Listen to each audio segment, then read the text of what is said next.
France Maghreb 2. Eh oui les amis, bienvenue tout le monde, ravi de vous retrouver, c'est Medjed, j'espère que vous allez bien, chers auditeurs, et comme tous les lundis, évidemment, on parle psychologie, puisque le lundi, Parler Psycho, c'est l'émission évidemment de William Maghribi qui nous fait l'honneur d'être avec nous évidemment, comme tous les lundis, et aujourd'hui, encore un nouveau thème, mais elle est là. Comme tous les lundis. Bonjour William. Bonjour, bonsoir, salam alaikum. Bienvenue à toutes et à tous dans votre émission Parler Psycho sur France Maghreb 2. Je suis heureuse de vous retrouver donc comme tous les lundis de 18h30 à 20h avec un homme qui de semaine en semaine est de plus cher à mon cœur, un frère, un ami.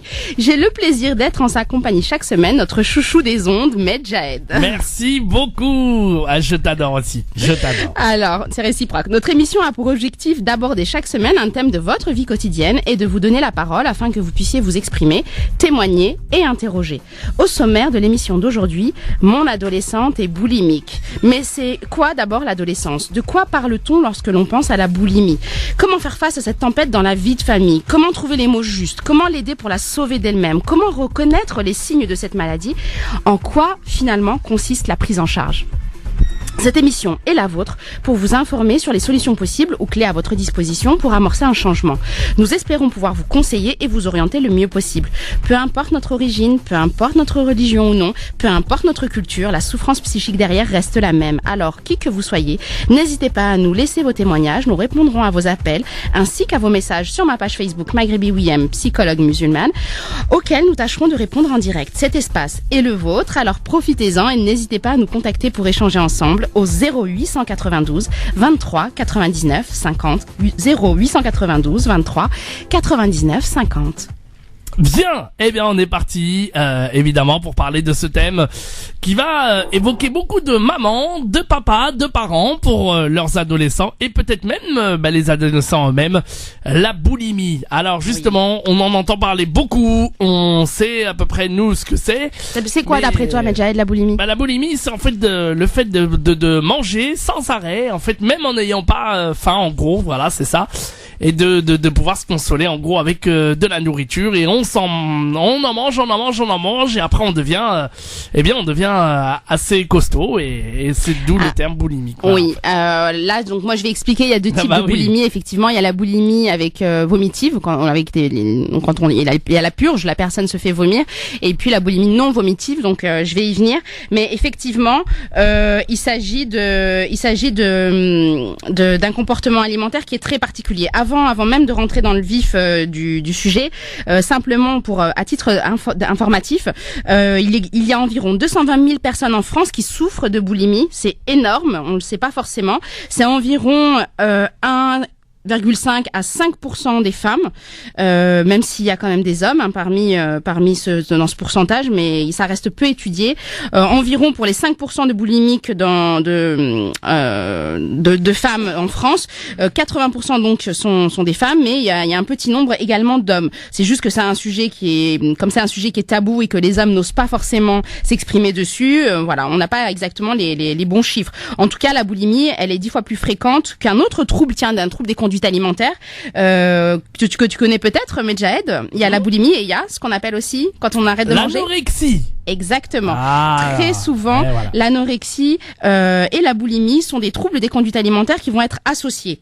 Alors, effectivement, pourquoi le choix de parler des adolescentes plutôt que de la boulimie en général? C'est parce que très souvent, la boulimie commence au début de l'adolescence, entre 11 et 20 ans. Ça concerne à peu près 30% de nos adolescentes en France. Mais moi, je suis convaincue que ce chiffre, il est vraiment, à mon sens, beaucoup plus important parce que c'est très difficile de détecter la boulimie avec ou sans purge. Donc c'est ce que je disais, en se faisant vomir ou en faisant des lavements ou en faisant beaucoup de sport, parce que de toute façon, c'est quelque chose qui est très tabou. Les boulimiques sont honteuses, elles se culpabilisent énormément et ce comportement est de toute façon est toujours dissimulé. Donc ce qu'on sait en tout cas par rapport à ces petits chiffres, c'est que en moins de 20 ans, le nombre de personnes boulimiques a été clairement multiplié par 2 en France. C'est énorme. D'après toi, comment se fait-il qu'il y ait de plus en plus de boulimie? Comment toi tu pourrais l'expliquer, Medjed? Comment nos auditeurs pourraient l'expliquer? Peut-être la société qui fait que, je sais pas, ils se sentent seuls. Peut-être il n'y a pas de dialogue, il n'y a pas de... voilà, c'est un peu nerveux, c'est peut-être la tristesse, la dépression qui fait qu'on mange, voilà. Oui. Je sais pas. C'est vrai que cet accroissement, on l'explique on l'explique avec différents facteurs. Bon, le plus important, c'est probablement le facteur culturel.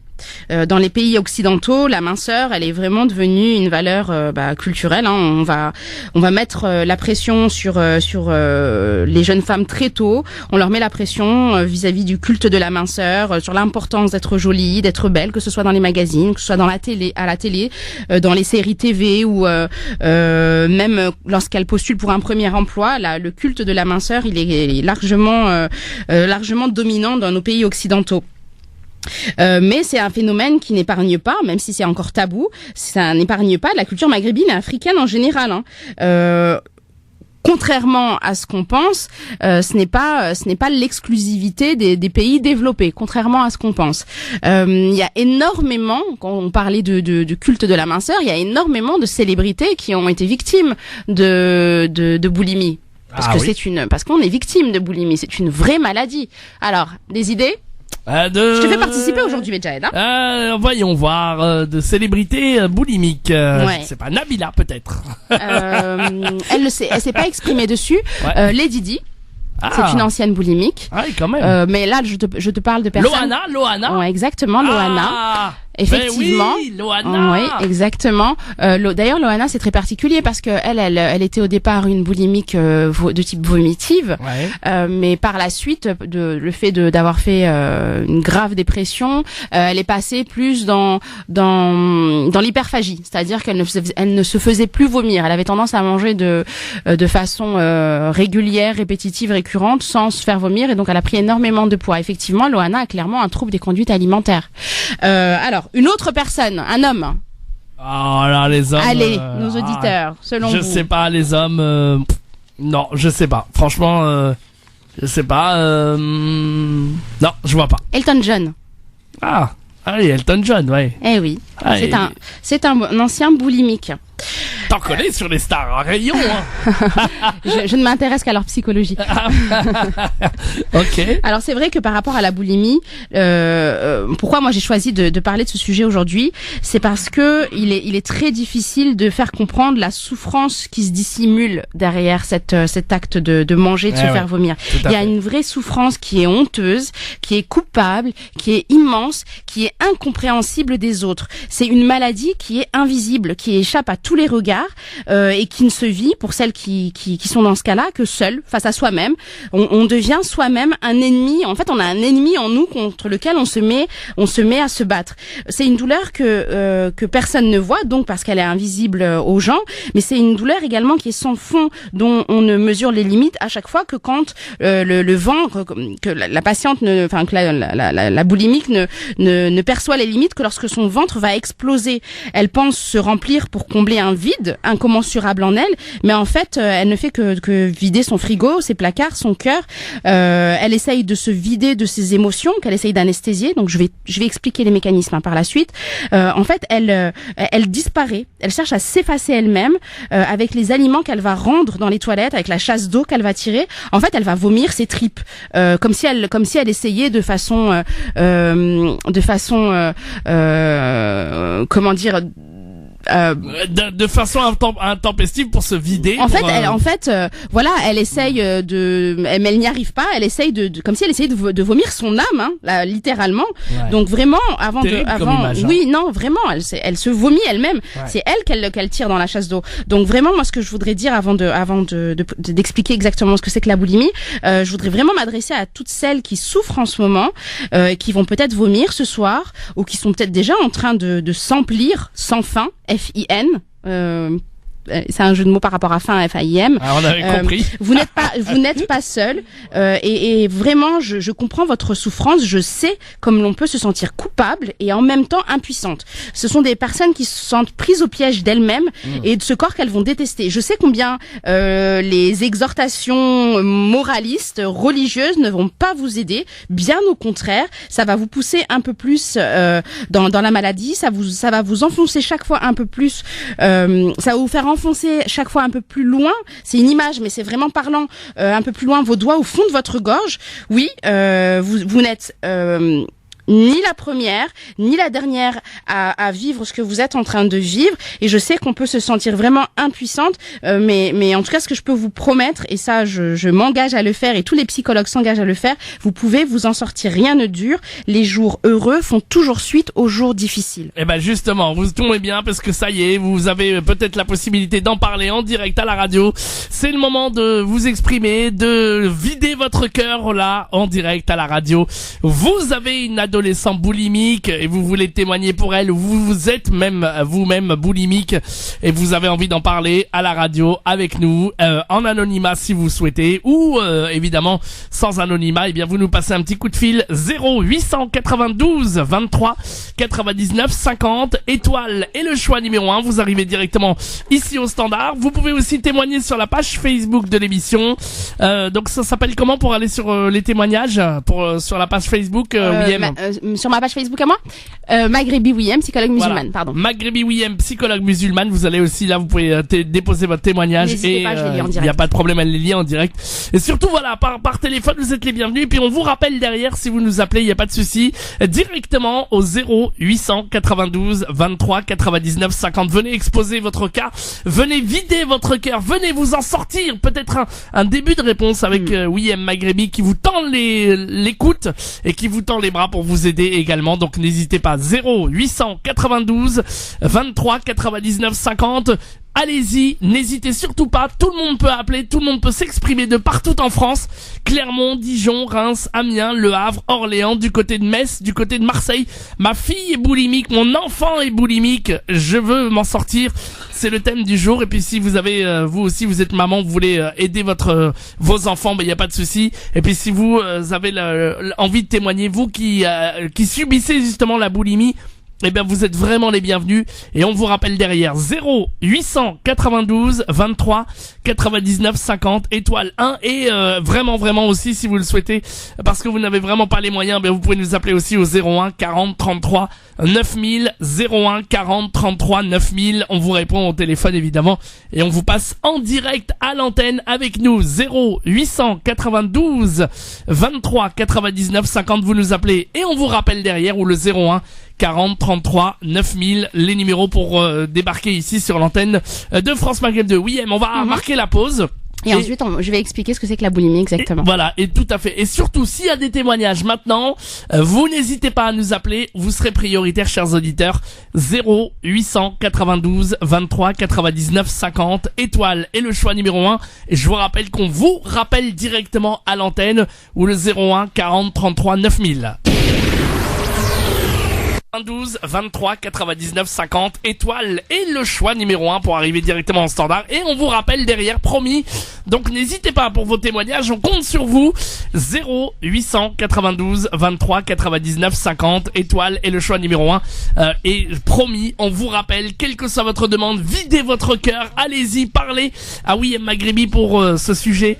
Et bien entendu, si vous êtes adolescente et que vous écoutez la radio, ou que vous êtes maman d'une adolescente ou d'un adolescent qui est boulimique, venez nous en parler pour avoir une aide, évidemment, de William Maghrebi. Des conseils concrets, Et des conseils concrets, voilà. Je rappelle également que William Maghrebi, évidemment, psychologue musulmane, reste joignable pour des rendez-vous si vous le souhaitez à son cabinet au 06 25 17 65 36. Je répète, 06 25 17 65 36. Notez bien son numéro de téléphone, puisque je vous rappelle qu'elle rencontre les enfants, les couples également, donc, et puis les femmes en particulier. Donc n'hésitez pas à prendre un rendez-vous à son cabinet pour toute demande liée à la psychologie. 06 25 17 65 36. Et je rappelle également que pour tous ceux qui veulent témoigner aussi sur l'antenne, vous avez le 0892 23 99 50 ou le 01 40 33 9000 pour intervenir sur l'antenne. Alors justement, avant la pause, William, vous vouliez nous expliquer qu'est-ce que la boulimie. On y vient. Alors la boulimie, c'est le fait d'avaler, parce qu'il s'agit pas de manger, il s'agit pas de déguster, il s'agit vraiment de se remplir de façon compulsive d'une très grande quantité, des fois de façon vraiment phénoménale de nourriture en un laps de temps très court. Alors en général, la personne boulimique va se cacher, elle va se jeter sur tout ce qu'elle tout ce qui va lui passer sous la main. Il n'y a pas de cohérence diététique dans ses choix. Donc elle peut manger à la fois un plat de lasagne froid, un pot de glace, une tablette de chocolat, un morceau de pain, etc., etc. Bref, elle va manger plusieurs milliers de calories en quelques minutes. Donc, comme je l'expliquais tout à l'heure, il y a deux types de boulimiques. Donc, il y a deux types de comportements vraiment distincts qui est donc la boulimie vomitive. La personne va manger et puis ensuite elle va se faire vomir. Et la boulimie non vomitive. Et là, ça va entraîner en général des problèmes d'obésité. Alors il y a différents temps dans la crise de boulimie puisque ce n'est pas juste manger et se faire vomir, il y a vraiment un vrai temps. Donc il y a le premier temps avant la crise, la personne boulimique va commencer à se sentir mal, elle va se sentir stressée, angoissée, irritable, excitée même à l'idée que la crise est en train d'arriver.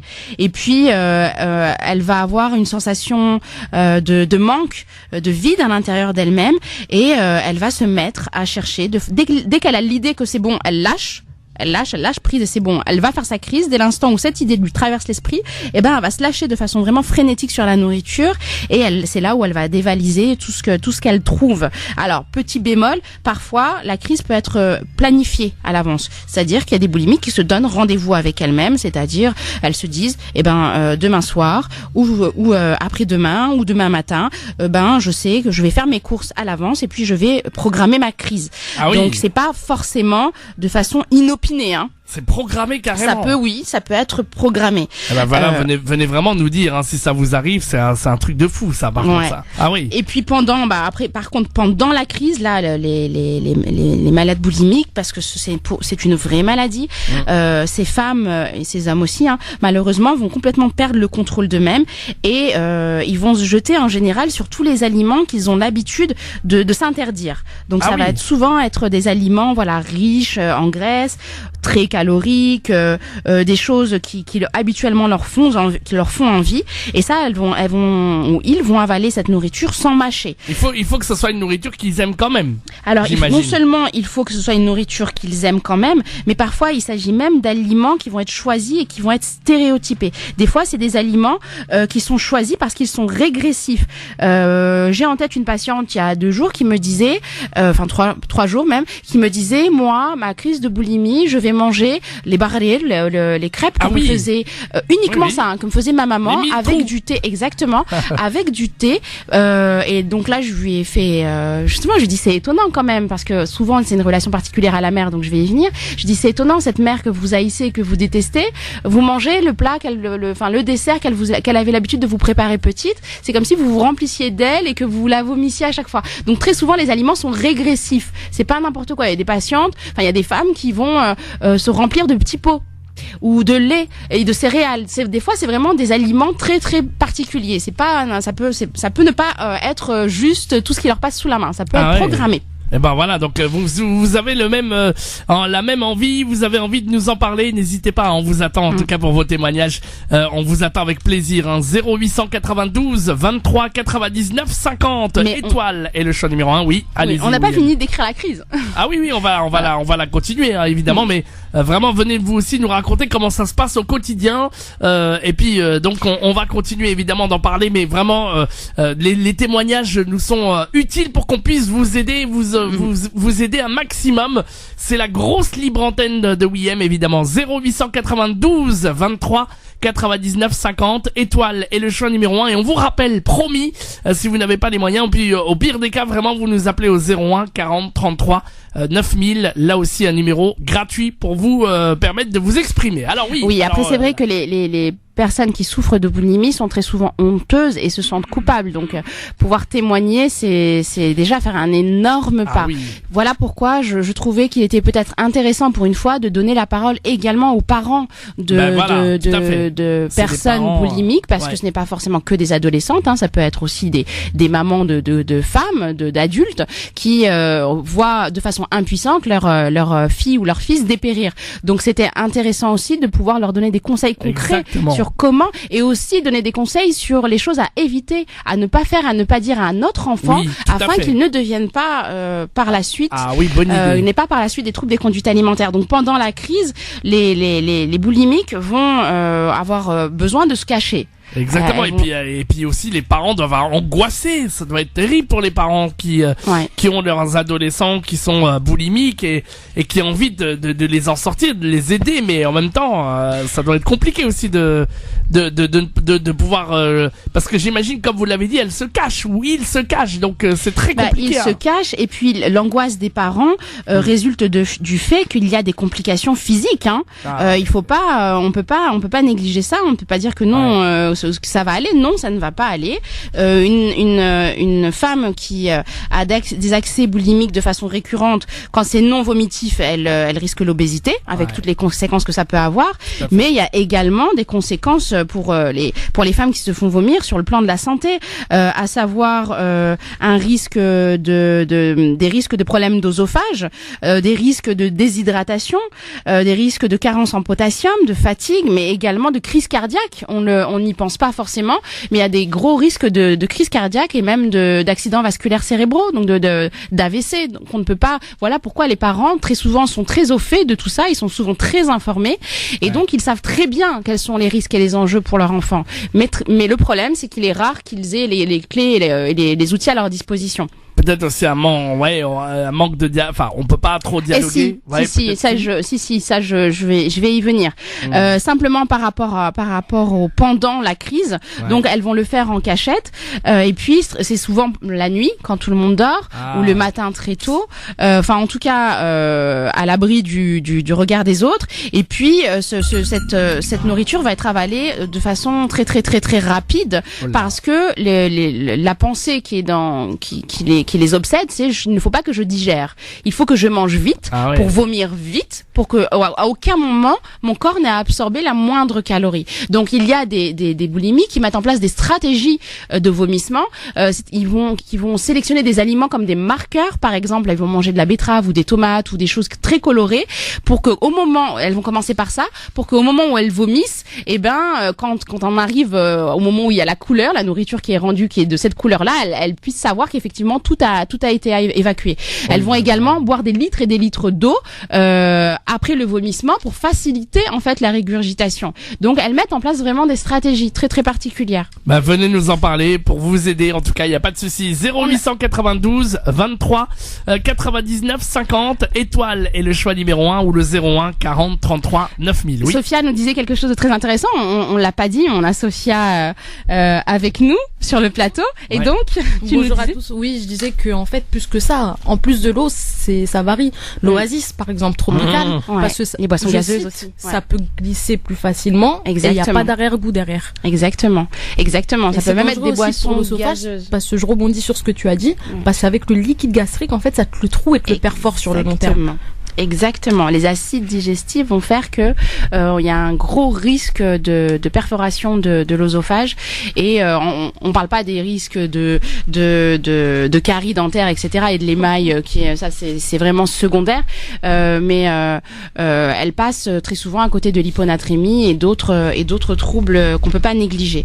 Donc on était sur l'explication de ce qui se passe pendant la crise. Donc la boulimique va avoir des vraies douleurs au niveau abdominal quand elle sera vraiment remplie jusqu'à ne plus pouvoir. Et là, la tension, le malaise qui va résulter de ça parce que elle ne supporte pas. Hein, c'est là le paradoxe, c'est que elles se sentent vides à l'intérieur, elles se sentent grosses en général et elles se remplissent vraiment de nourriture et c'est pas tenable psychiquement. Donc elles vont avoir forcément besoin de vomir très très rapidement. Donc elles vont se forcer à vomir en mettant clairement les doigts au fond de la gorge. D'autres ont tellement l'habitude de se faire vomir que ça devient des vomissements spontanés. Elles ont juste à se baisser et elles ont même plus besoin de se faire vomir. La brosse à dents aussi. Elle nous donne des techniques. Pardon. La brosse à dents. Je connaissais pas. C'est une technique très courante chez les filles. Ah bon? Dans les vestiaires. Bon voilà. Donc j'apprends. On en apprend tous les jours. Après la crise, les femmes et les hommes se sentent souvent soulagés Mais ce soulagement, malheureusement, quand on est vraiment dans une boulimie qui est vraiment installée, qui est très compliquée à gérer pour ces femmes, malheureusement, ce soulagement n'est que de courte durée. Elles vont, parfois, j'ai des patientes qui m'expliquent qu'elles se font vomir 5, 6, 7, 8 fois dans la journée. C'est-à-dire que leur vie ne tourne qu'autour de je mange, je vomis, je mange, je vomis, je mange, je vomis, etc., etc. En tout cas, ce qui est sûr, c'est que très rapidement, après avoir vomi, après s'être purgé, ce sont des femmes qui ressentent, ou des adolescentes, puisque c'est quand même le sujet d'aujourd'hui, elles ressentent de la honte et de la culpabilité. Et elles se promettent, bien entendu, de ne plus jamais recommencer, mais c'est plus fort qu'elles. Elles y reviennent toujours. Alors vous parlez des femmes, William, alors ça veut dire qu'il y a plus de femmes que d'hommes alors finalement. Exactement, oui, c'est vraiment un trouble qui touche majoritairement les femmes, puisque sur les 220 000, on compte à peu près, avec les services hospitaliers, etc., les CMP, etc., on compte à peu près 220 000 personnes en France qui souffrent de boulimie, dont 83% de femmes. On a 17% d'hommes, sauf que c'est un sujet qui est tabou. C'est très compliqué pour un homme d'expliquer qu'il a un problème avec la nourriture, avec l'alimentation. Donc, moi, je suis convaincue que le chiffre est largement sous-évalué. À mon avis, il y en a plus. Et ben voilà, il y a peut-être des hommes qui pourront témoigner, des femmes aussi. Vous avez envie de témoigner avec William Maghrebi, on parle du sujet de la boulimie évidemment. 0892 23 99 50, étoile et le choix numéro 1. Vous intervenez directement ici au standard et c'est promis, on vous rappelle évidemment, donc n'hésitez surtout pas, en total anonymat évidemment, pour vous donner quelques solutions. On sait que c'est pas toujours évident, le témoignage va être très très très difficile, mais William n'est pas là évidemment pour vous juger, mais pour vous donner les clés pour vous sortir de cette boulimie, parce qu'elle voulait nous en parler tout à l'heure, mais il y a peut-être quelques bonnes solutions pour vous aider et surtout pour vous écouter, chers auditeurs, en direct à la radio, et pour vous aider à parler de tout ce que vous voulez d'ailleurs avec William. Si vous avez envie d'aborder d'autres sujets également, vous voulez parler avec William, eh bien, vous nous appelez et vous serez les bienvenus. 0892 23 99 50, étoile et le choix numéro 1. On va revenir avec un premier appel dans un instant. Oui, alors oui, on continue, on poursuit. Ah, pardon. Alors simplement, comment on fait pour savoir si on est boulimique ou non? Donc, comme je viens de le décrire, il y a une survenue de crise boulimique où on va manger et on va se faire vomir ou non d'ailleurs. Ce qu'il faut savoir, c'est qu'avant de parler de boulimie, il faut qu'il y ait au moins une crise 2 fois par semaine pendant 3 mois minimum. Ensuite, pour qu'on puisse parler de boulimie, il faut vraiment que la personne ait le sentiment de ne rien valoir. Il faut vraiment qu'elle se sente impuissante, qu'elle sente que sa vie ne vaut pas grand-chose. Il faut qu'il y ait une vraie quête de minceur aussi. Ça, je l'ai pas dit, mais ce sont des femmes qui sont obsédées, qui sont préoccupées par leur poids, par leur forme. Donc elles ont très généralement une mauvaise estime d'elles-mêmes, parce que leur estime d'elles-mêmes, elle est influencée de façon directe par le poids et l'idéal physique qu'elles tendent à atteindre. Par rapport à la boulimie, ce qu'il faut, sur le point sur lequel je veux vraiment insister, c'est qu'on est face à une vraie souffrance psychique. Ce sont des femmes qui se sentent seules, ce sont des femmes qui se sentent isolées, Dans la boulimie, vraiment c'est faux et c'est même injuste que de dire que la boulimique tire du plaisir de ces crises. C'est faux. J'ai des patientes qui me disent moi ma mère me dit ça te fait plaisir de manger, t'aimes ça. Non, ça lui fait pas plaisir. Elle cède vraiment à ces crises avec toute la culpabilité, la honte que cela engendre. Ça ne fait plaisir à personne d'annuler à la dernière minute une invitation chez des personnes qu'on aime. Ça ne fait plaisir à personne de ne pas rester à table avec sa famille. Ça ne fait plaisir à personne de devoir annuler par exemple une sortie au cinéma parce que d'un coup on a une pulsion qui nous prend et qu'on n'a qu'une envie de façon impérative, c'est d'aller faire des courses ou de vider son frigo. Donc il faut arrêter avec ça. Une personne boulimique, ce n'est pas une capricieuse, c'est pas une grosse mangeuse, c'est quelqu'un qui est désemparé. Oui, Medjed.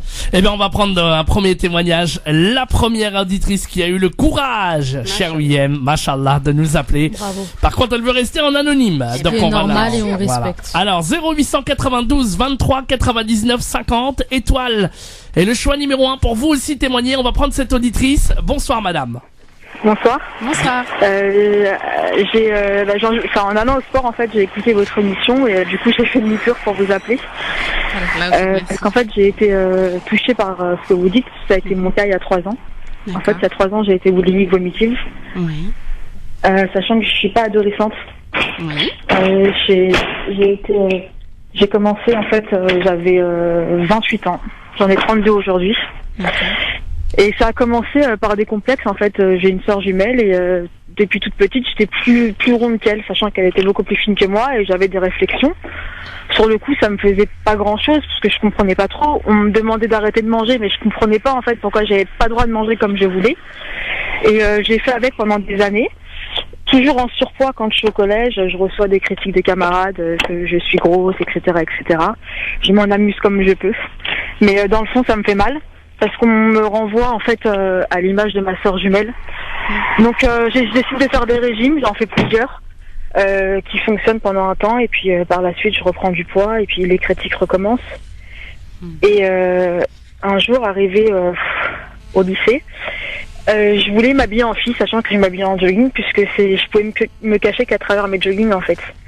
Donc un jour je voulais essayer un jean et on est parti au marché avec ma mère.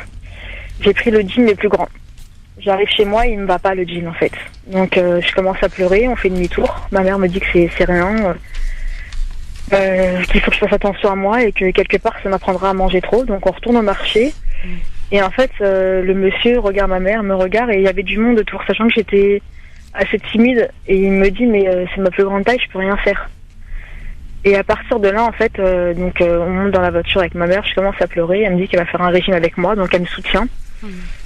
Et je commence à faire un régime. Je le tiens, ça va, puisque ma mère me suit, donc je le tiens. Pour une fois, je craque pas. C'est la première semaine où je craque pas.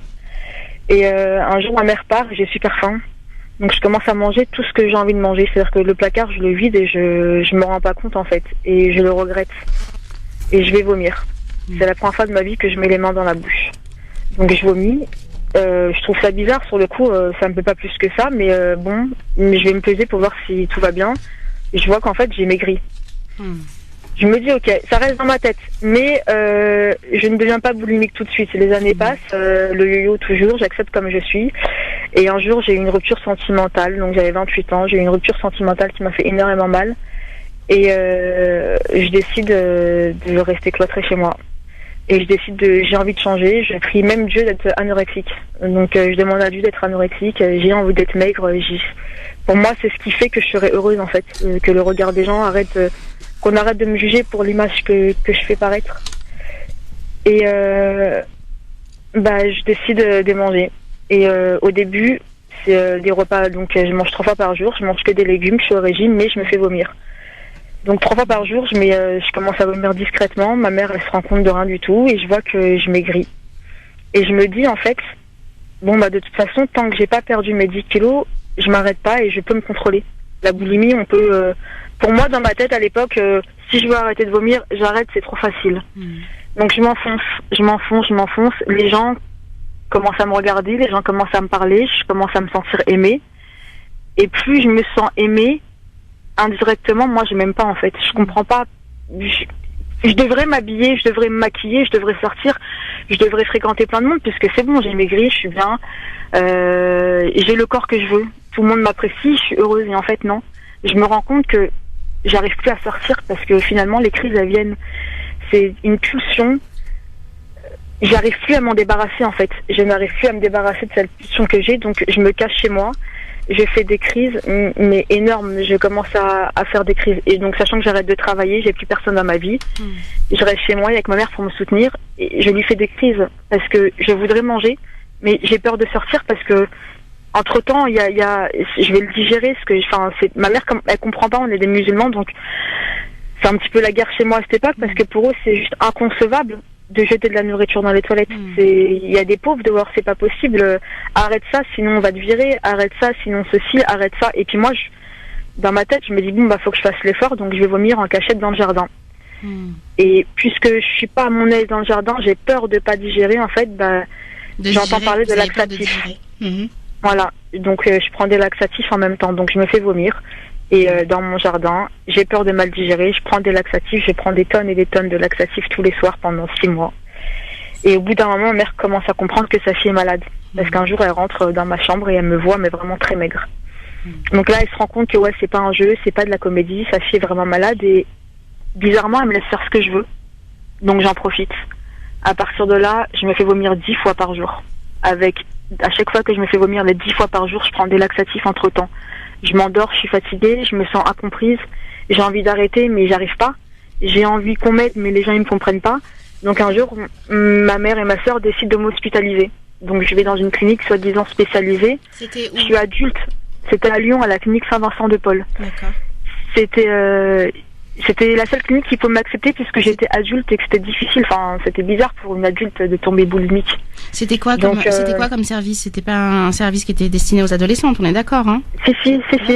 Donc je me retrouve là-bas. Au début, je me dis bon, ça va peut-être m'aider. J'y vais et je me rends compte que non, enfin, je suis malade. Ok, y a pas de souci, j'ai besoin d'aide. Mais ce qu'ils m'ont fait là-bas, c'est on a des codes à respecter. Et pendant 1 mois, on doit rester enfermé dans une chambre sans sortir, avec 2 douches par semaine suivies d'une infirmière. Et les infirmières viennent avec nous manger. On peut pas sortir, on n'a pas de téléphone, on n'a rien. J'ai tenu 10 jours, j'ai pas pu. Donc j'appelle ma mère, je lui dis il faut que je sorte de là-bas. Ma mère elle me dit écoute, tu viens à la maison. Non, on te veut pas à la maison. En gros, t'as pas le choix. Mais pour moi, je le ressentais comme une punition. Je suis malade, j'ai pas besoin de rester enfermée. Et quelque part, alors ce qui est bizarre, c'est que je me faisais vomir que chez moi dans mes toilettes. Et je sais pas comment j'ai réussi à finir. Enfin, aujourd'hui j'ai guéri, mais je sais pas comment j'ai fait en fait. Vous n'avez pas fait de psychothérapie? J'ai pas fait de psychothérapie. Donc je suis sortie de Lyon pendant 10 jours. Je suis restée chez moi en demandant de l'aide à ma mère. Donc je retourne encore à Lyon et je vois que je tiens pas. Ma mère m'emmène en HDT en pensant que c'était pour mon bien. Et à partir de là, je sais pas, je me suis remise en question. Je suis restée là-bas 10 jours et c'était pas pareil. Je me disais mais j'ai rien à faire là-bas. Encore une fois, c'est la méchanceté des gens. C'est comme vous disiez tout à l'heure, il faut jamais dire à un enfant qu'il est gros. C'est juste pour dire ça en fait, c'est que la méchanceté des gens, elle m'a isolée et elle m'a rendue malade. Aujourd'hui, je peux pas dire que je suis guérie. Non. Parce que je sais même pas si je suis guérie parce que j'ai encore des troubles où maintenant j'ai des phases d'anorexie. Exactement. Et c'est bizarre, mais quand j'ai vu que j'ai pas de vie sociale et que je n'ai pas d'amis non plus, le contrôle, enfin c'est incroyable comme vous parliez aussi en fait c'est comme une drogue, c'est une addiction et les gens ils ne comprennent pas. Et c'est un truc qui vient dans nos têtes et moi je sais que à 4h du matin j'ai préparé ma liste de courses et je dormais pas de la nuit, c'est-à-dire que j'attendais 9h du matin. Je savais la liste que je devais faire. Exactement. Et je mangeais, mais la nuit j'en salivais, j'en bavais. J'étais tellement excitée que je dormais pas, tellement demain j'aurai ma drogue quoi. Demain et quelque part manger ça me dégoûtait puisque j'ai pleuré. Mais me vider, le fait de me vider ça me faisait du bien et j'avais un rituel, c'est que moi je mettais de la musique à fond dans mes toilettes pour pas que ma famille m'entende. Et plus il criait, plus je poussais. Plus il criait et plus je poussais de haine moi. Moi,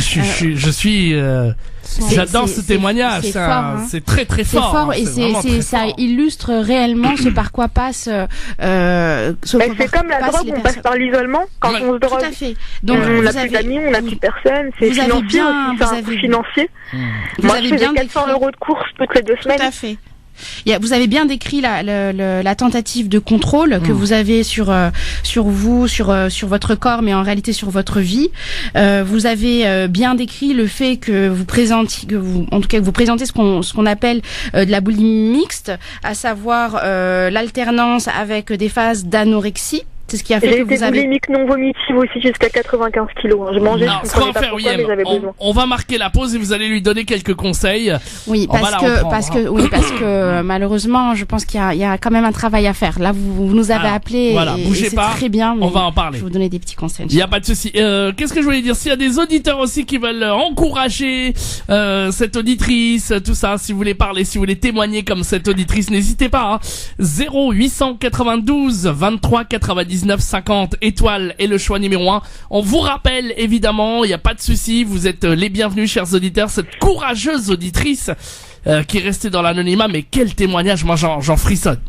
Franchement, je vais vous dire ça en antenne, mais voilà. On en parlera donc dans un instant. Et puis si vous voulez témoigner, n'hésitez pas. 0892 23 99 50 étoile et le choix numéro 1 01 40 33 90 00 01 40 33 9000. À tout de suite, ne bougez pas.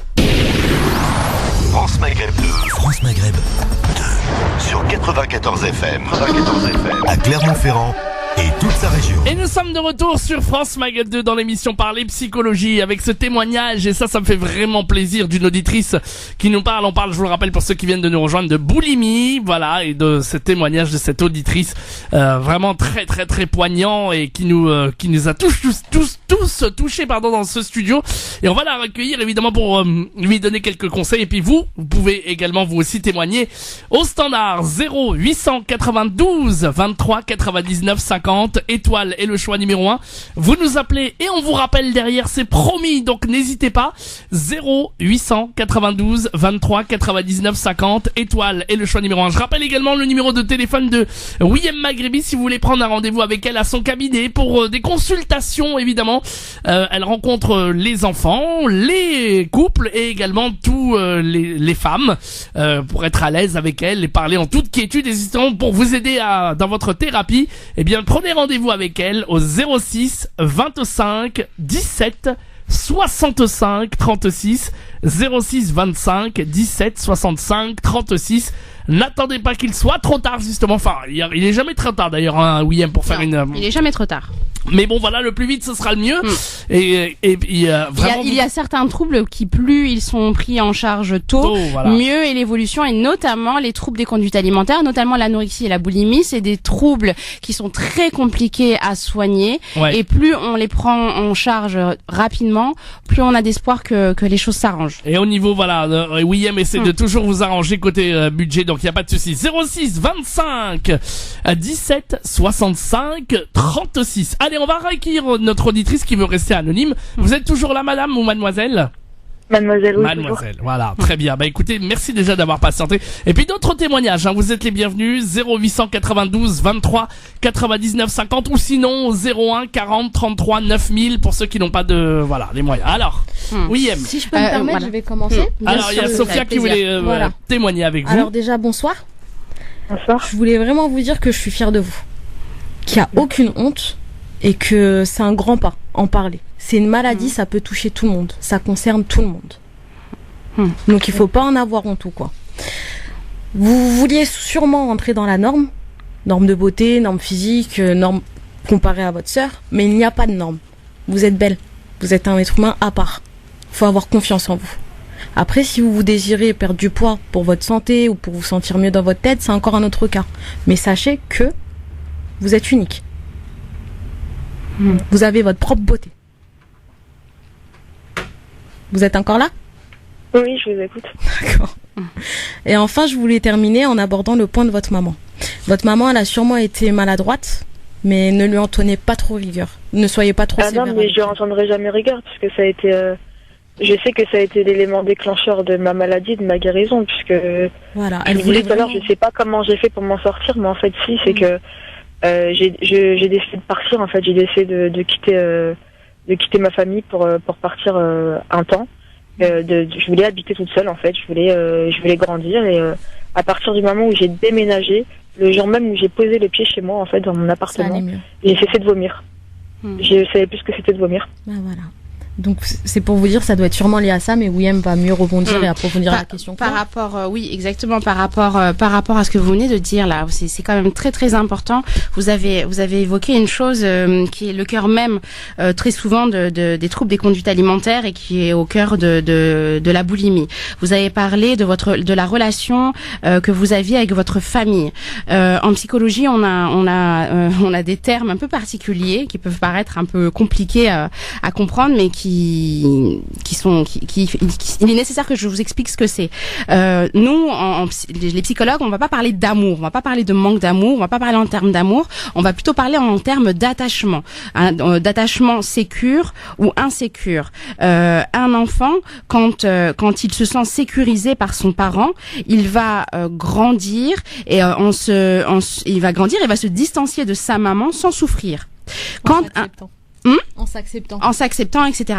Quand l'attachement avec la maman, alors c'est pas pour culpabiliser les mères, c'est absolument pas ça. Là, on est en termes d'attachement, on est en termes de choses qui sont imperceptibles à l'œil nu, on va dire entre guillemets. Quand l'attachement est insécure, l'enfant ne va pas se trouver de sécurité en lui, il ne va pas réussir à se détacher réellement de la maman. En tout cas, le détachement ne va pas se faire sans souffrance et encore moins sans symptômes. Je sais qu'avec ma mère, il fera jamais. C'est personnel et destructeur. Elle vit pas sans moi comme je vis pas sans elle. Moi, je l'appelle 10 fois par jour. Vous n'êtes pas encore guéri. Vous n'êtes pas encore guéri. Vous n'êtes pas encore guéri. Parce que très souvent, les personnes boulimiques, elles ont une personnalité qui est très particulière. Pour la majorité d'entre elles, elles passent du tout ou rien. Elles vont être dans le je t'aime passionnément jusqu'à je ne te supporte plus en très peu de temps. Dans la même journée, elles vont adorer. Moi, ça me fait penser à une patiente qui disait j'adore ma mère et en même temps je la supporte pas. Je peux pas être avec elle plus d'une journée. Ce style entre guillemets affectif, il va commencer très tôt dans la relation aux parents. Attention, parce que on aime en étant adulte comme on a aimé en étant enfant. Donc je vais un peu plus loin, j'extrapole, mais ça a un impact aussi sur vos relations amoureuses et ça en aura forcément sur vos relations amoureuses. C'est une petite parenthèse. C'est très important de pouvoir, avec votre thérapeute, et je pense vraiment qu'il faut aller jusqu'à faire cette démarche d'être accompagné par un psychologue, parce que il faut vraiment que vous puissiez travailler sur ça, sur votre attachement, il a été suffisamment sécurisant ou non, parce que c'est avec ça que vous allez pouvoir avoir le sentiment de sécurité qui va faire que vous pourrez affronter les différentes difficultés de votre vie. Chaque fois que vous allez, si vous ne faites pas une psychothérapie, chaque fois que vous allez être face à des difficultés, le comportement, le trouble des conduites alimentaires risque de s'exacerber. C'est indispensable de pouvoir faire ce travail de thérapie, parce que les causes des troubles des conduites alimentaires, et donc je reprenais mes petites notes par rapport à votre témoignage, c'est exactement ce que vous dites. Les causes finalement de la boulimie, elles sont multiples. Il y a plusieurs facteurs dans les différents mécanismes sous-jacents de la boulimie. Ça peut être à la fois des facteurs environnementaux. Ma maman, j'ai une sœur jumelle. Déjà, la psychologie de la gémellité, dans la gémellité, c'est très particulier. J'ai une sœur jumelle. Autour de moi, il n'y a que des personnes minces. Je suis la seule, entre guillemets, petite grosse. Donc l'environnement ne va pas m'aider. Il y a des causes physiologiques. C'est comme ça. Vous êtes faite comme ça. Physiologiquement, vous n'avez pas la même corpulence et la même stature que les autres membres de votre famille. Ça peut être dû à un facteur nutritionnel. Comment je suis alimentée par mes parents, comment je mange. Culturel, est-ce qu'on valorise ou non la prise de poids. Ça peut être des facteurs affectifs. Est-ce que j'ai, que ce soit fantasmé, réel ou non, est-ce que j'ai... Le pire, c'est que l'image que j'ai de moi, que je vous dis là, excusez-moi de vous couper parce que il fallait que je vous le dise, ça. Moi, je me vois grosse. C'est ça, parce que vous présentez une dysmorphophobie. Vous présentez une dysmorphophobie. Il y a une angoisse très massive concernant le rapport à votre corps. Donc ça ne... Comment ? C'était insupportable. C'est insupportable. En fait, justement, travailler, je peux pas avoir de vie sociale. Je me sens mal dans ma peau. Vous avez absolument très peu confiance en vous.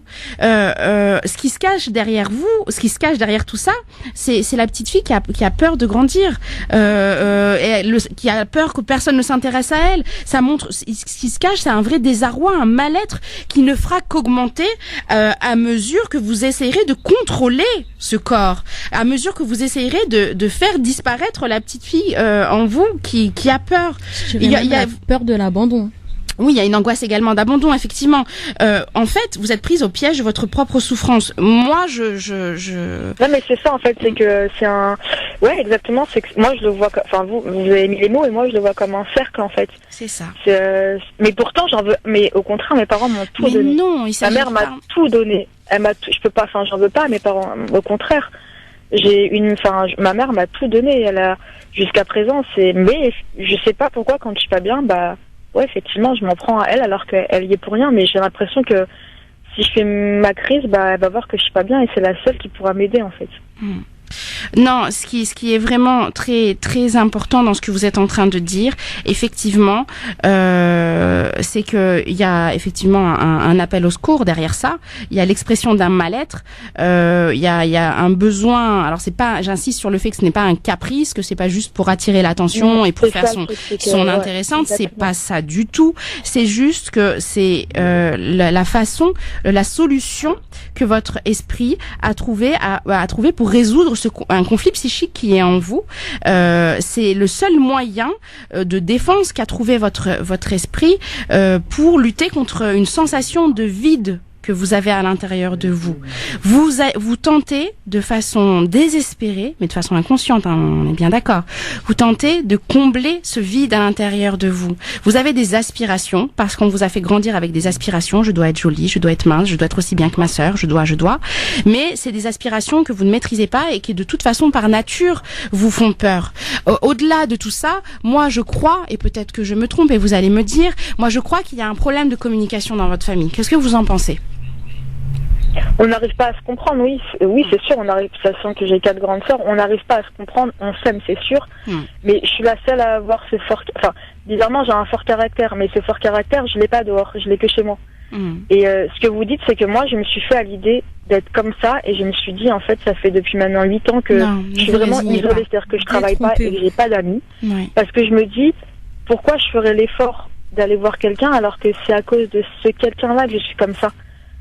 Donc je me suis, maintenant voilà, je me suis mis dans une bulle et voilà, je suis toute seule et je me dis parce que c'est. Est-ce que c'est normal ? Est-ce que je suis normale de pas avoir d'amis ? Vous êtes tout à fait normal. Vous êtes exact. Vous êtes un cas clinique classique par essence. Je suis navrée. Hein, je suis pas.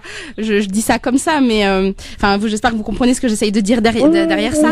Mais c'est typique des réactions et du ressenti que présentent toutes les boulimiques. Vous savez, l'esprit humain, il a des constances, il a des règles. On a tous la même structure psychique, qu'on soit en Afrique, qu'on soit aux États-Unis, qu'on soit en Inde, enfin peu importe le pays dont on est issu, et c'est pour ça que moi j'insiste sur peu importe aussi la culture, l'origine, la croyance, on a tous les mêmes mécanismes psychiques et donc on a tendance à tous réagir de la même façon. Quand j'ai une gastro, j'aurai la même gastro que quelqu'un au Venezuela ou quelqu'un en Amérique, enfin je sais pas moi, en Alaska, la gastro, voilà, ou en Inde, c'est exactement pareil, le corps réagit de la même façon. La boulimie, c'est exactement la même chose, qu'on soit ici ou à l'autre bout du monde, on a les mêmes réactions. C'est pour ça que c'est important, à mon sens, quand on décide de faire une psychothérapie, de se prendre en charge, la première chose déjà, ça va être de vouloir s'en sortir, hein, c'est le premier critère. Par contre, oui, et je vous coupe, la première chose aussi, c'est que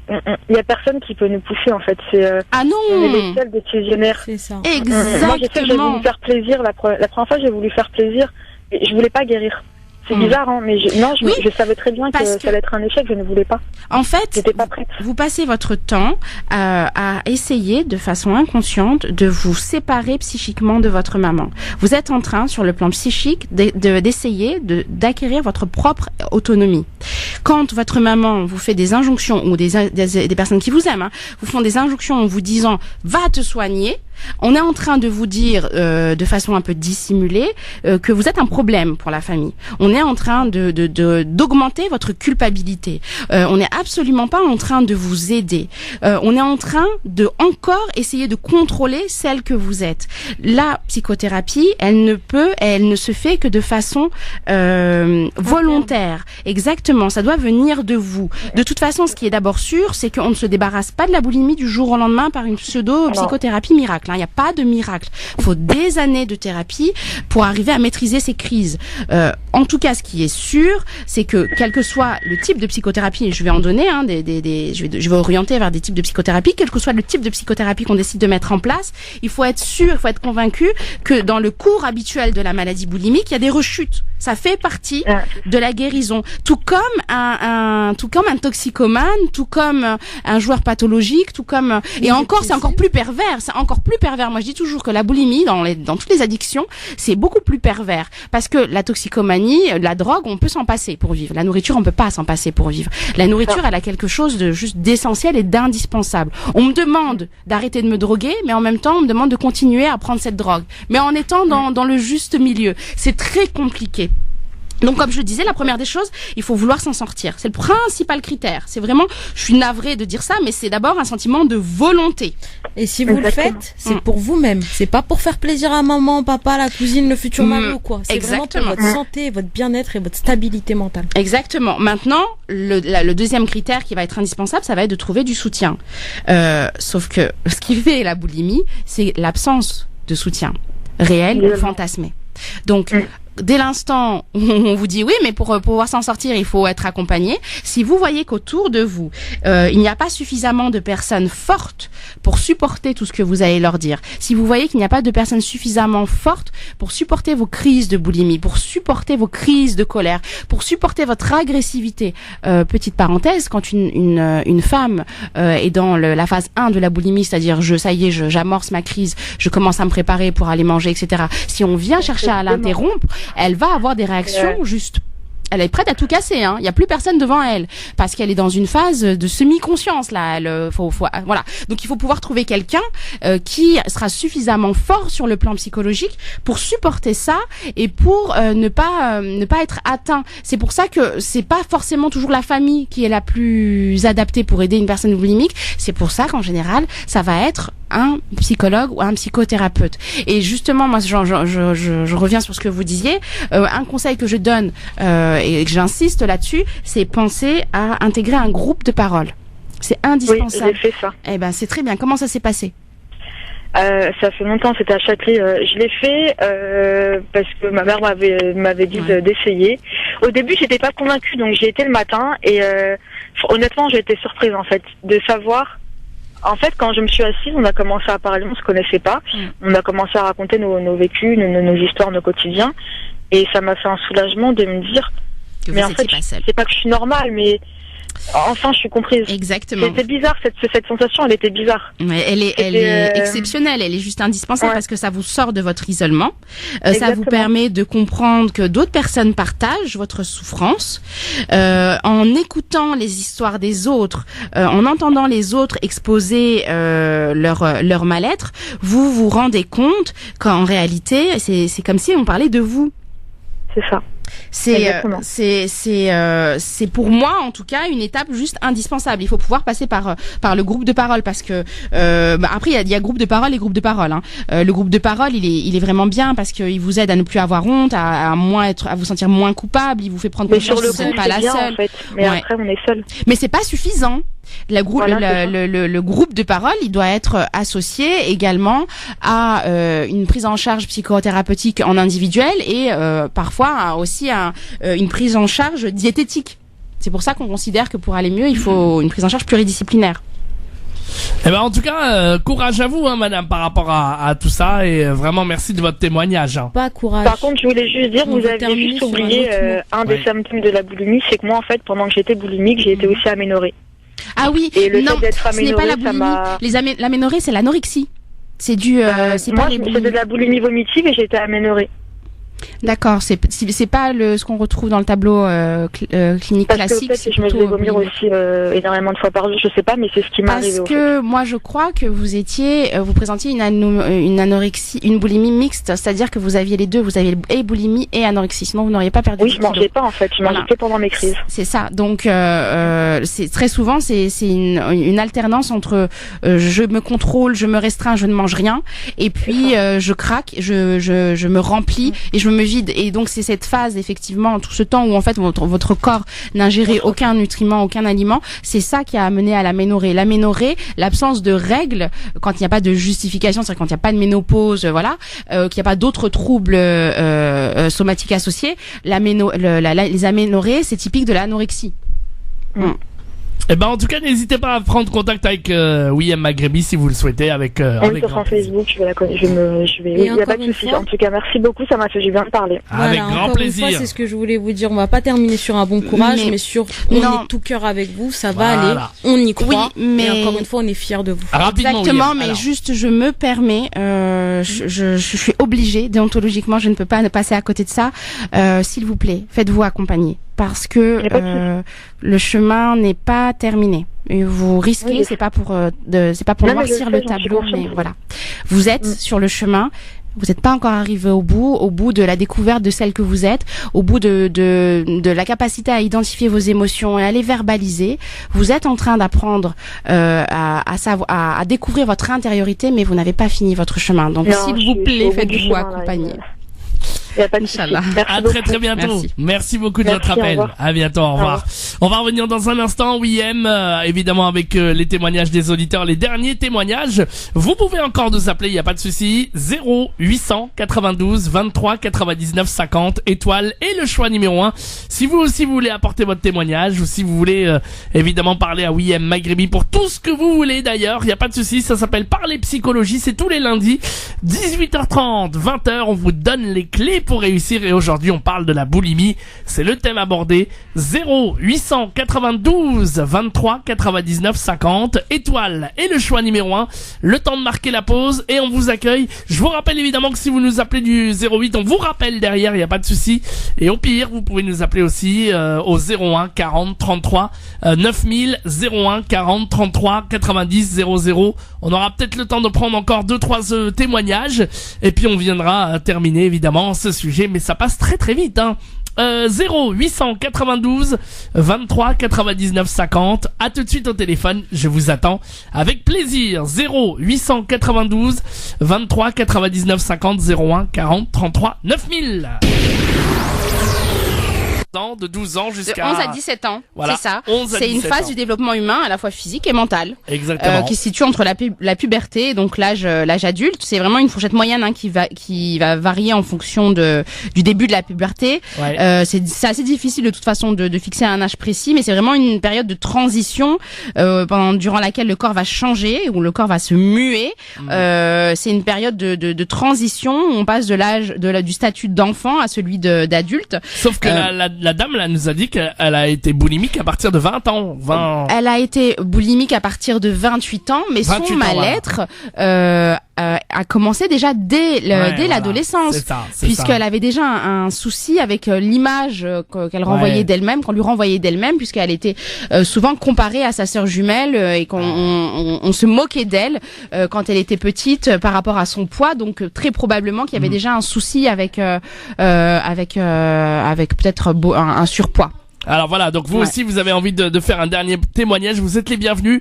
0892 23 99 50 étoile et le choix numéro 1. On vous rappelle derrière, promis, donc où que vous soyez, en anonyme évidemment, vous le savez puisque je sais que ce sujet est très difficile à aborder. Ouais.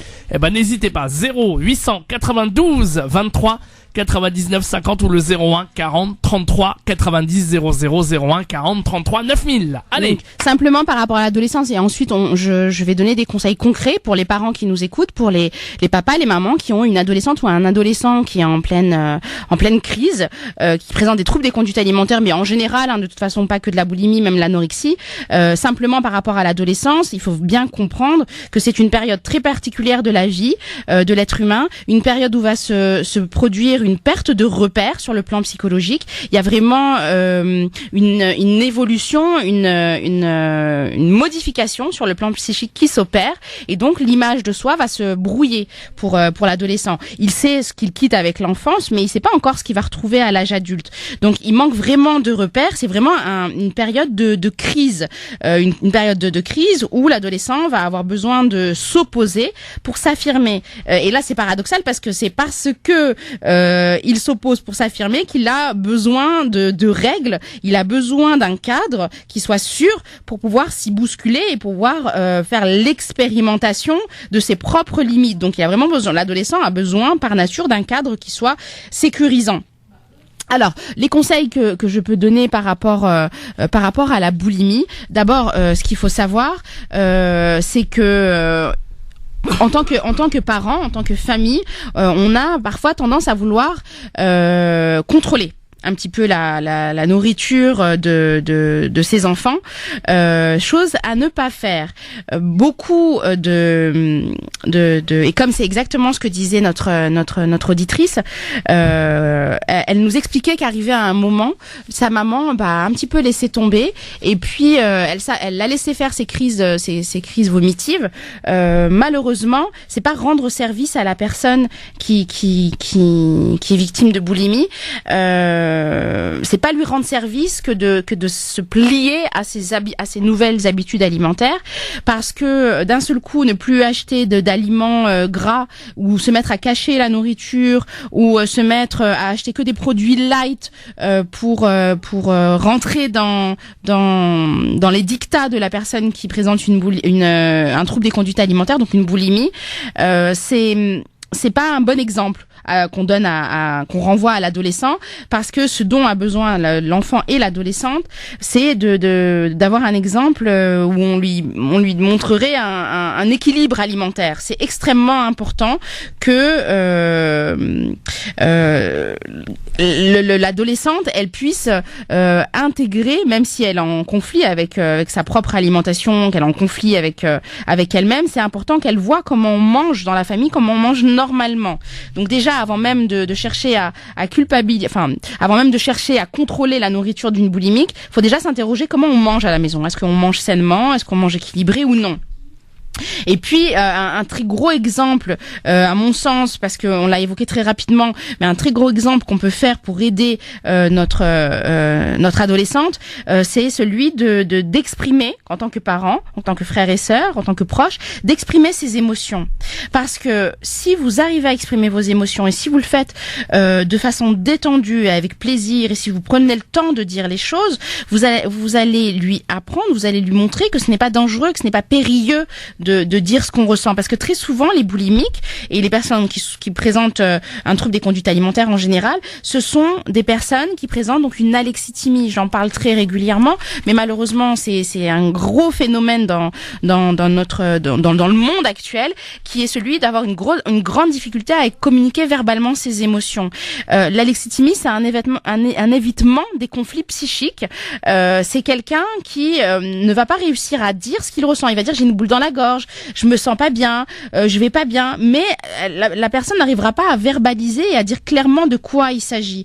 Sauf que quand je ne vais pas bien, quand je suis en souffrance, mon esprit, c'est comme ça, on est tous faits comme ça, il a constamment besoin d'homéostasie, c'est-à-dire qu'il a besoin d'équilibre, d'évitement du conflit et d'apaisement. Donc la personne, de façon inconsciente bien entendu, elle va se déconnecter de son monde intérieur qui est étrange, qui est bizarre, qui est inquiétant, où je me sens pas bien, je sais pas ce que j'ai, ça va pas, et elle va chercher à anesthésier ce mal-être qu'elle a en elle, et cette anesthésie, elle va la faire par le fait de se remplir, de manger, parce que tout le temps où elle s'empiffre entre guillemets, où elle se remplit de façon frénétique, et ben tout ce temps-là, elle ne ressent rien, elle ne pense plus, elle est juste dans le je me remplis, et donc elle anesthésie ses émotions. Voilà pourquoi je dis que avant même de chercher à contrôler la nourriture, avant même de donner des conseils par rapport à la nourriture pour une personne boulimique, il faut l'encourager, il faut l'aider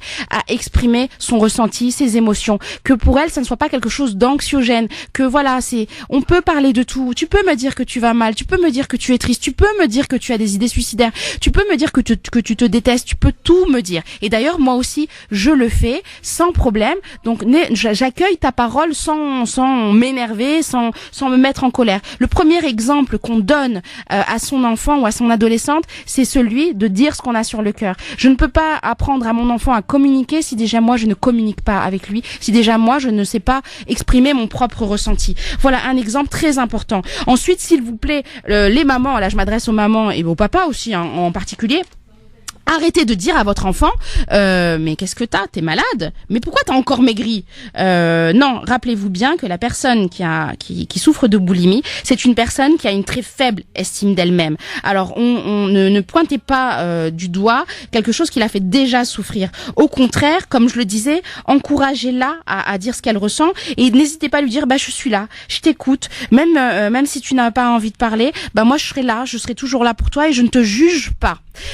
Et puis s'il vous plaît, pas d'exhortation du type mais enfin tu vas te décider à manger, ou je comprends pas pourquoi comment ça se fait que tu manges tout ça et que tu ne grossis pas, au contraire tu maigris. Enfin voilà, ces paroles là, elles ne vont faire, pour la boulimie qui les reçoit, elle va les prendre comme une preuve de non-amour. Elle va le comprendre comme des paroles qui cherchent, comme quelqu'un qui cherche à lui imposer encore le contrôle, parce que là encore, ne perdez pas de vue qu'une boulimique, elle se culpabilise. C'est une boulimique, elle s'en veut pour ce qu'elle fait. Donc venir lui dire non mais encore tu manges et tu t'empiffres et tu vas te faire vomir. Non, vous êtes juste en train de maintenir la maladie. Vous n'êtes pas en train de l'aider. Au contraire, et là j'insiste, dites-lui parlez-moi. On va essayer toutes les deux ou tous les deux, on va essayer de comprendre quelles sont tes peurs, quelles sont tes préoccupations, qu'est-ce que tu ressens, qu'est-ce que tu ne vas pas, qu'est-ce que je peux faire pour toi, en quoi je peux t'aider, pourquoi, si tu as l'impression que je ne t'aime pas, voilà, moi je suis là pour te rassurer. Et ne pas lui poser des questions du type mais pourquoi tu fais ça, mais regarde ton frère, ta sœur, justement notre auditrice, ton frère, ta sœur ne le fait pas. Pourquoi tu fais ça? Moi, je comprends pas, ça me dépasse. Non, parce que là encore, vous allez maintenir la culpabilité de la boulimique. Quand vous lui dites ça, vous êtes en train de lui dire à cause de toi, la famille est malade. À cause de toi, on est accablé, on est en souffrance. La boulimique, elle est déjà en souffrance. Vous n'êtes pas en train de l'aider. Clairement, j'insiste et je continuerai à insister là-dessus, apprenez à communiquer de façon claire, apprenez à communiquer avec votre adolescente de façon apaisée, empathique, non culpabilisante. Dites-lui que vous vous inquiétez pour elle, dites-lui que vous voulez l'aider, dites-lui qu'elle peut compter sur votre soutien, que vous êtes prêt à l'écouter. Encouragez-la aussi si vous ne vous sentez pas suffisamment capable, suffisamment armé pour supporter tout ça. N'hésitez pas à l'encourager à consulter un professionnel, mais sans la forcer. À aucun moment, comme le disait notre auditrice, on ne peut obliger, on ne peut contraindre qui que ce soit à entreprendre un travail psychothérapeutique. Vous êtes là pour lui faire sentir qu'elle n'est pas seule. Vous êtes là pour lui faire sentir que vous l'aimez. Et que, quoi qu'elle fasse, vous resterez toujours à ses côtés. Mais surtout, s'il vous plaît, ne la culpabilisez pas. Vous êtes un parent, vous êtes une mère, vous êtes un père, vous faites ce que vous pouvez, ça n'en doutez jamais. Vous êtes la personne la plus proche d'elle ou de lui. Renseignez-vous, intégrez-vous aussi des groupes de parole destinés aux parents, c'est juste indispensable.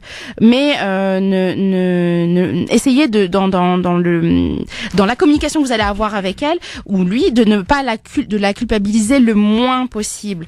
C'est vraiment important, et ça c'est de la prévention par contre, c'est vraiment important en tant que parent d'accepter, de faire comprendre à votre enfant que vous l'acceptez tel qu'il est dans ses différences physiques. Votre enfant est gros, il est gros, c'est pas grave, c'est votre doudou, c'est valoriser son apparence physique. Il a quelque chose d'un peu différent, dites-lui que ça le rend exceptionnel, comme le disait très bien Sophia. Dites-lui que c'est sa particularité qui fait qu'on va l'aimer encore plus. Que c'est une force, exactement. Évitez les attitudes et les tendances à vouloir toujours également faire l'éloge de la minceur, comme cette maman qui faisait l'éloge de la minceur de sa sœur jumelle en dénigrant le surpoids, parce que vous ne ferez que lui faire comprendre que c'est mal d'être gros et que c'est mieux, qu'on est beaucoup plus aimable si on est mince. Ne jamais, s'il vous plaît, taquiner votre enfant par rapport à son poids. Évitez des petites réflexions du type ma petite grosse, mon petit gros. Non, c'est vous le dites avec affection, vous le dites comme ça pour le taquiner, mais en réalité ça s'imprime en lui et ça va venir ça va venir se réveiller à la moindre insulte, à la moindre critique qu'il pourra avoir de façon blessante à l'école primaire ou au collège. L'enfant se dira bah oui, même maman elle dit que je suis un petit gros, une petite grosse, même si la maman ou le papa le dit voilà pour plaisanter. Donc on évite ce genre de paroles, on ne dit que des paroles valorisantes. Tu es belle, tu es mon soleil, tu es mon amour, tu es la personne la plus importante dans ma vie, etc., etc. N'hésitez pas aussi à discuter avant même que le trouble des conduites alimentaires en apparaisse. N'hésitez pas à discuter avec vos enfants des dangers des régimes. Quand vous voyez une pub à la télé ou quelque chose, vous voyez que on fait l'éloge de la maigreur ou au contraire qu'on discrédite le surpoids. N'hésitez pas à en parler. Parlez avec votre enfant et essayez de voir quelle émotion, quel sentiment votre enfant exprime par rapport à ça. Et puis s'il vous plaît, jamais de chantage à la nourriture. C'est-à-dire ne jamais lui dire allez s'il te plaît mange pour faire plaisir à maman, ou allez encore une cuillère pour maman, encore une cuillère pour papa. Là quand vous faites ça, vous êtes en train de faire du chantage émotionnel. On mélange pas alimentation, mais Jade, on ne mélange pas alimentation. Oui, il nous reste 30 secondes, oui. Et émotion. Et puis s'il vous plaît, simplement ne mettez pas la pression à votre enfant, ne l'obligez pas à manger. Il doit apprendre à écouter sa faim et à reconnaître ses signes de satiété. Ne remplissez pas l'assiette de votre enfant en lui disant qu'il y a des enfants dans le monde qui meurent de faim, etc., etc. Ça sert à rien de le culpabiliser. C'est important également de faire attention à la nourriture qu'on donne à ses enfants et à ne pas les frustrer. Voilà, simplement, moi, ce que je voudrais dire, c'est trop court. Rapidement. C'est trop court. Ouais. Simplement pour les personnes qui présentent une boulimie, celles qui m'écoutent, si vous avez décidé de guérir, avec ou sans aide d'un psychologue, peu importe, il va vous falloir vraiment vous mobiliser toutes vos forces et toute votre énergie, mais aussi tout votre courage, comme le disait Sophia. Vous allez en sortir beaucoup plus forte de cette aventure. Vous allez beaucoup apprendre de vous-même. Vous allez améliorer vos capacités à vous prendre en charge. C'est un processus de guérison qui va être long, mais qui va être l'occasion de vous découvrir, de savoir qui vous êtes, de prendre conscience de votre propre potentiel. Ça va être le début d'un vrai changement en profondeur. Si la douleur persiste, malgré tout cet effort que vous faites par rapport à votre désordre alimentaire, alors vraiment, moi, je vous encourage et je vous conseille très fortement de vous faire accompagner par un psychothérapeute. Qui que vous soyez, où que vous soyez, vous n'êtes pas seul à vivre cette souffrance. Si ce soir, vous allez avoir un accès boulimique, sachez que vous êtes beaucoup plus riche et beaucoup plus rempli à l'intérieur que vous ne l'imaginez.